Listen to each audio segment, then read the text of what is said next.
अब देखो यार, अगर तुम लोग एमबीपी के फैन हो तो ये वीडियो तुम्हारे लिए होने वाली है, क्योंकि एईडब्ल्यू में एमबीपी के रिटायर होने को लेकर एमबीपी का काफी बड़ा स्टेटमेंट आ रहा है। एईडब्ल्यू पर समोआ जो के रिटर्न सिचुएशन को लेकर बैक स्टेज से काफी बड़ी अपडेट आ चुकी है। एईडब्ल्यू के फुल गियर के टिकट सेल को लेकर लेटेस्ट नंबर सामने आ चुके हैं। तो गाइज वहीं एईडब्ल्यू में जॉन मॉक्सली के रिनी पकेट के साथ ऑन स्क्रीन स्टोरी लाइन को लेकर बुकाटी का काफी बड़ा स्टेटमेंट आ रहा है। तो गाइज चलिए बिना किसी देरी के शुरू करते हैं इस वीडियो को। और गाइज सबसे पहले बात करेंगे एईडब्ल्यू के farmer world champion Samoa Joe की। गाइज यहाँ पर ये बात तो हम सभी लोगों को मालूम है, समोआ जो लगभग पिछले 4 महीनों से एईडब्ल्यू पर हमें देखने को नहीं मिलेंगे, क्योंकि वो यहाँ पर एईडब्ल्यू के बाहर करंटली यहाँ पर हॉलीवुड के अंदर उनकी लेटेस्ट सीरीज के ऊपर एक्टिंग कर रहे गए। और समोआ जो की पॉपुलर सीरीज ट्विस्टेड मेटल के अंदर समोआ जो के मेन विलन होने की वजह से समोआ जो यहाँ पर उस सीरीज के लिए रेसलिंग से ब्रेक ले रहे थे। बट 4 महीनों तक समोआ जो की शूट करने के बाद समोआ जो की सीरीज की शूटिंग अब यहाँ पर फाइनली ओवर हो चुकी है। और एईडब्ल्यू के अंदर समोआ जो अब यहाँ पर रिटर्न होने के लिए रेडी गए। बट गाइज फाइटफुल सेलेक्ट का ये कहना है कि अब भी यहाँ पर समोआ जो के शूट के ओवर होने के बाद भी उनके रिटर्न में पॉसिबली कुछ टाइम लगने वाला है, क्योंकि समोआ जो के सीरीज के शूट के ओवर होने के बाद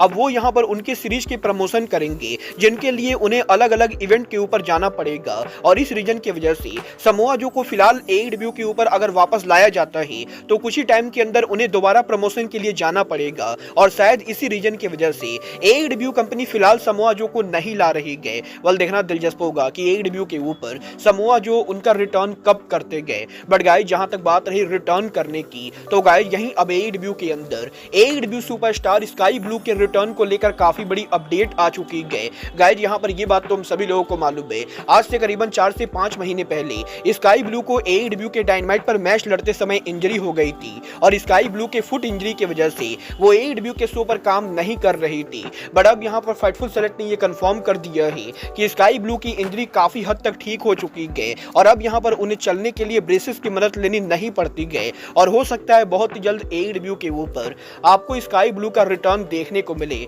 और देखना दिलचस्प होगा कि स्काई ब्लू टेलीविजन पर रिटर्न कब करती है। बट गाइस जहां तक बात रही वुमेन डिवीजन की, तो गाइस स्काई ब्लू वो इकलौती रेसलर नहीं गए जो करंटली इंजरी की वजह से एईडब्ल्यू के शो पर काम नहीं कर रहे गए। गाइस यहां पर एईडब्ल्यू की farmer TBS champion willow Nightingale भी करंटली इंजरी से सफर कर रहे गए। well, अगर आप लोग एलीट मेनिया को रेगुलर फॉलो करते हो तो आपको ये पता होगा कि आज से करीबन 15 से 20 दिन पहले CMLL रेसलिंग के शो के ऊपर जब यहां पर विलो नाइटिंगेल रेसल कर रही थी, तो मैच के दौरान विलो नाइटिंगेल को कंकशन इंजरी हो गई थी। और इसके बाद यहां पर CMLL के ऊपर भी विलो नाइटिंगेल के फ्यूचर मैचेस को कैंसिल कर दिया गया था। और अब यहां पर इस चीज को लेकर अपडेट आ रही है कि करीबन 20 दिन पहले विलो नाइटिंगेल को जो कंकशन इंजरी हुई थी, वो इंजरी अब भी सीरियस है। और इसी रीजन की वजह से एईडब्ल्यू के ऊपर वो उनका रिटर्न नहीं कर रहे गए। और क्योंकि ये यहाँ पर कंकशन इंजरी है, तो किसी को भी नहीं पता है कि विलो नाइटिंगेल की ये इंजरी कब तक ठीक होगी, क्योंकि कंकशन इंजरी के अंदर काफी बार इंजरीज 1 महीने के अंदर ही ठीक हो जाती है, तो काफी बार इंजरीज को 1 साल से ऊपर टाइम लग जाता है। और जिस तरीके से एईडब्ल्यू के अंदर एडम कोल को कंकशन इंजरी हुई थी, उसी तरीके से विलो नाइटिंगेल भी करंटली कंकशन इंजरी से सफर कर रही है।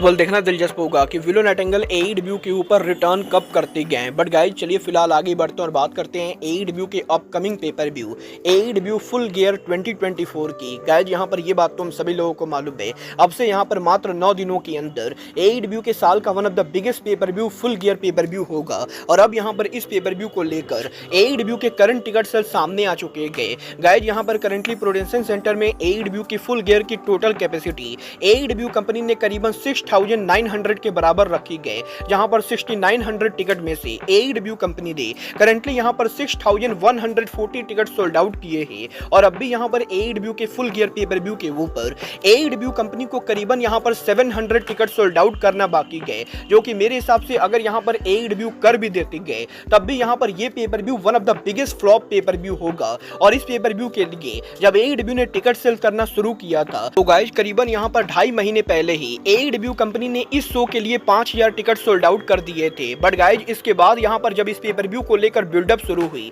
तो गाइज पेपर व्यू के बिल्डअप के बाद भी पिछले 1 महीने में एईडब्ल्यू कंपनी मुश्किल से 1000 टिकट भी सोल्ड आउट नहीं कर पाई गए। और ये कहना बिल्कुल गलत नहीं होगा कि एईडब्ल्यू के फुल गियर पेपर व्यू को लेकर लोगों को जो अर्ली एक्सपेक्टेशन थी, एईडब्ल्यू कंपनी उसके ऊपर खरी नहीं उतरी गए। और अगर यहाँ पर एईडब्ल्यू शायद पेपर व्यू को सही से बिल्ड करती, तो एईडब्ल्यू के टिकट की डिमांड हैवी हो सकती थी। बट गाइज AEW के बैड मार्केटिंग और बैड PR की वजह से ये पेपर व्यू मेरे हिसाब से अटेंडेंस के मामले में फ्लॉप होने वाला है।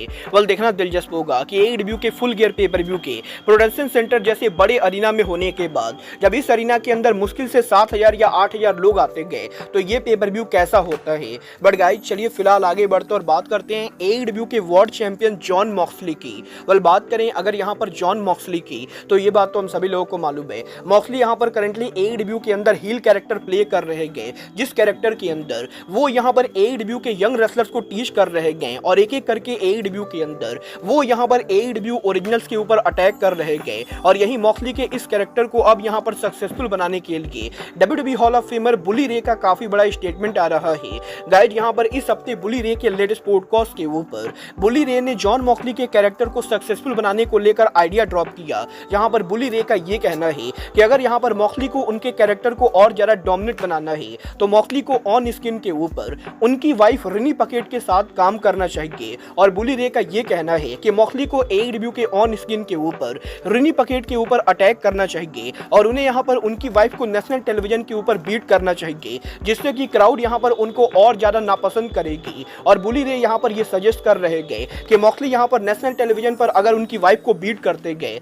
तो मॉक्सली को लोग और ज्यादा हेट करेंगे। वेल वैसे तो यहाँ पर बुली रे की ये बात बिल्कुल सही गए कि अगर यहाँ पर ऑन स्क्रीन के ऊपर मॉक्सली उनकी वाइफ पर अटैक करते गए तो क्राउड उन पर टर्न करेगी। बट गाइज मुझे नहीं लगता है कि AEW कंपनी को ऑन स्क्रीन के ऊपर डोमेस्टिक वायलेंस को प्रमोट करना चाहिए। बट गाइज चलिए फिलहाल आगे बढ़ते और बात करते हैं AEW के न्यूएस्ट साइनिंग MVP की।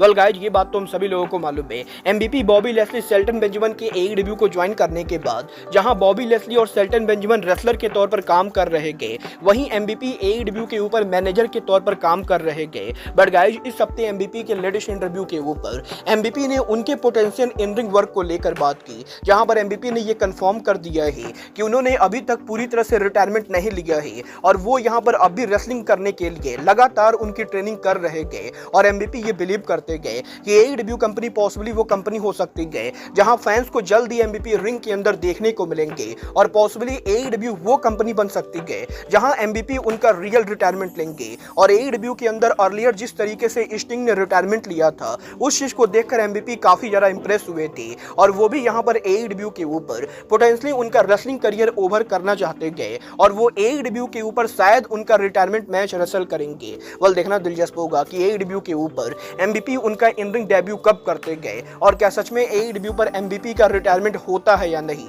बट गाइज अब आज के इस वीडियो में बस इतना ही, मैं मिलता हूँ आपसे अपने अगले वीडियो में। बट गाइज तब तक के लिए good bye, good night and bang.